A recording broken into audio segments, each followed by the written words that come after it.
নমস্কার বন্ধুরা, শুভ দুপুর। আজকে দুপুরে আমি রান্না করেছি পনির মশলা তৈরি করার জন্য আপনাকে পনিরটাকে ভালো করে তৈরি করে কিউব কিউব করে কাটতে হবে। এবার কাটার পর আমি এখানে তেলে ভাজছি। এটাকে ব্রাউন শেডে ফ্রাই করে নিতে হবে, বেশি ভাজা যাবে না। অতিরিক্ত ফ্রাই করলে এটা চিকেন পুড়ে যেতে পারে, পুড়ে গেলে টেস্টটা পুরাই নষ্ট হয়ে যাবে।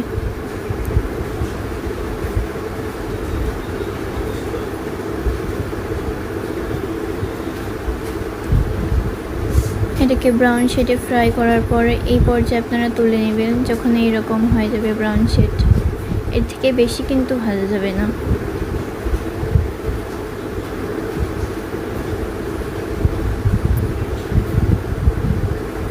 দেন একটু অয়েল দিয়ে দিব।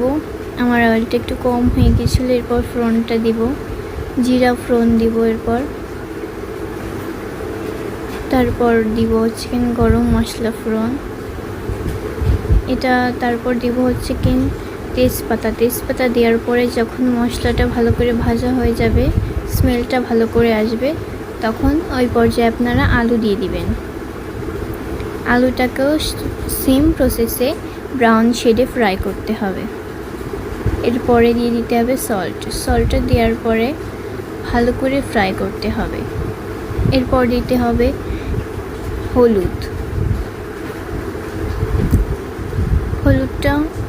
অপশনাল, দিতেও পারেন নাও দিতে পারেন, এটা রঙের জন্য দেওয়া হয়েছে। এরপর দিতে হবে চিলি।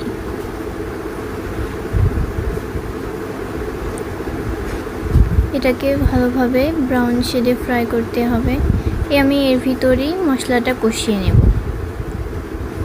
এই পর্যায়ে আমি দিয়ে দিব আদা, জিরা আর শুকনো লঙ্কার গুঁড়া, মানে আর কি বাটা। আর তারপর এখানে দুধ দিয়ে মশলাটাকে ভালোভাবে কষিয়ে নিতে হবে। মশলা কষানোর উপরে আপনার খাবারের টেস্টটা ডিপেন্ড করতেছে। ভালো করে মশলা কষালে খাবারও টেস্টটা খুব ভালো হবে।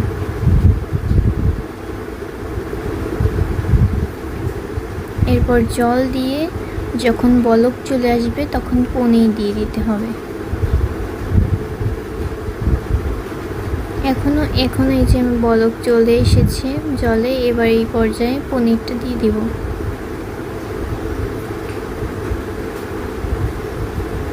পনিরটা দেওয়ার পর কিছুক্ষণ জাল করে আপনাদের ইচ্ছা মতন গ্রেভিটা রাখবেন। আমার ইচ্ছে মতন আমি যে এইভাবে রাখছি, যেহেতু আমাদের বাড়িতে অনেক লোক,